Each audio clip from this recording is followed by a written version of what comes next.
अस्सलाम वालेकुम। आज आपके लिए बहुत ही मज़ेदार हाईवे स्टाइल में मटन कोयला कढ़ाई की रेसिपी लेकर आई हूँ। ये कोयला मटन कढ़ाई इतनी मज़ेदार बनकर तैयार होती है कि जब आप इसको एक बार खाएंगे तो आपको ऐसा लगेगा जैसे आप किसी रेस्टोरेंट से खा रहे हैं। तो देर किस बात की है, बिना टाइम वेस्ट किए इस मज़ेदार हाईवे स्टाइल मटन कोयला कढ़ाई को बनाना शुरू करते हैं। बिस्मिल्लाहिर्रहमानिर्रहीम। इस मज़ेदार कोयला मटन कढ़ाई को बनाने के लिए सबसे पहले मटन को उबालेंगे। मटन को उबालने के लिए यहाँ पर मैंने 1 किलो के करीब मटन लिया है।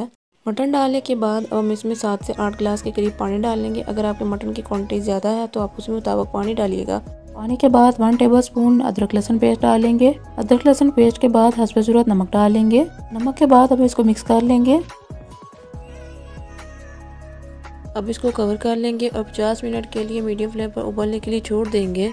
अगर आपके घर दावत है तो ये रेसिपी बहुत ही परफेक्ट है और खाने वाले ये समझेंगे कि आप इसको किसी रेस्टोरेंट से लेकर आए हैं।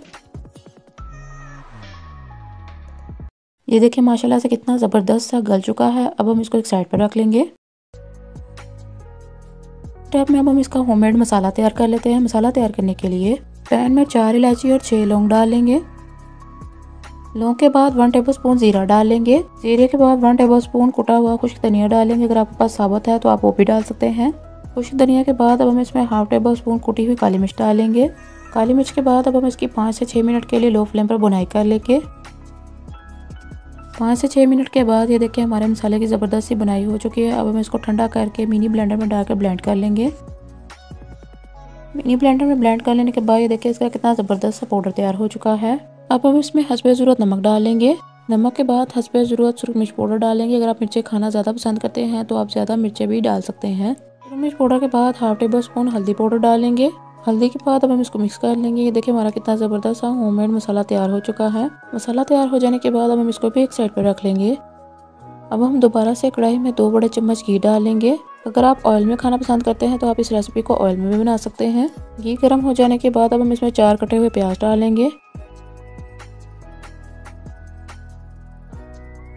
थोड़ी देर प्याज नरम हो जाने के बाद अब हम इसमें 1 टेबलस्पून अदरक लहसुन पेस्ट डालेंगे। अदरक लहसुन पेस्ट के बाद 4 ही कटे हुए टमाटर डालेंगे। इस रेसिपी में हम दही का इस्तेमाल नहीं कर रहे हैं तो आप टमाटर और प्याज की क्वांटिटी ज़्यादा बढ़ाइएगा। इससे कढ़ाई का जो मसाला है वो बहुत ही मज़ेदार बनकर तैयार होगा। टमाटर डालने के बाद अब हम इसको 3 से 4 मिनट के लिए मीडियम फ्लेम पर कवर करके पका लेंगे। यहाँ पर एक बात की याद दहानी कीजिएगा कि आपने जब टमाटर और प्याज का मसाला बनाना है तो आपने इसकी फ्लेम को मीडियम रखना है। अगर आपने इसकी फ्लेम हाई की तो ये सारा मसाला जल जाएगा। 3 से 4 मिनट के बाद ये देखिए हमारे ज़बरदस्त से टमाटर गल चुके हैं। अब हम इसमें मटन डाल लेंगे। मटन को हम इसकी यखनी के साथ ही डालेंगे, इससे इसका फ्लेवर और भी मज़ेदार बनकर तैयार होगा। मटन डालने के बाद हम इसको मिक्स कर लेंगे। मिक्स हो जाने के बाद अब हम इसमें तैयार किया हुआ मसाला शामिल कर लेंगे। अगर आपने सुम्बुल किचन को अभी तक सब्सक्राइब नहीं किया तो इसको सब्सक्राइब कर दें, ये आपकी तरफ से हमारे लिए इनाम होता है। मिक्स हो जाने के बाद अब हम इसमें 3 साबुत हरी मिर्च डालेंगे। हरी मिर्च के बाद अब इसको दोबारा से मिक्स कर लेंगे। अब हम इसमें कोयला रखकर इसको स्टीम दे देंगे। यहाँ पर एक बात की याद दहानी कीजिएगा, स्टीम आपने सिर्फ 2 मिनट के लिए देनी है। अगर आपने स्टीम इसको ज़्यादा दी तो इसका टेस्ट जो है वो कड़वा हो जाएगा।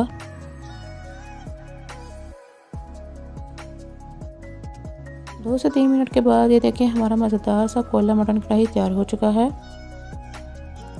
अब हम इसकी चॉप किए हुए अदरक के साथ इसकी गार्निशिंग कर लेंगे। मुझे उम्मीद है आपको मेरी मज़ेदार सी हाईवे स्टाइल में मटन कोयला कढ़ाई की रेसिपी पसंद आई होगी। आपने मुझे जल्दी कमेंट्स बॉक्स में बताना है कि आपको ये मेरी मज़ेदार सी कोयला मटन कढ़ाई की रेसिपी कैसी लगी है। चलिए जी ठीक है, आपने अपना ख्याल रखना है और मुझे दुआ में याद रखना है। मिलते हैं इंशाल्लाह अगली वीडियो में इसी तरह की मज़ेदार आसान सी रेसिपी के साथ। अल्लाह हाफिज़।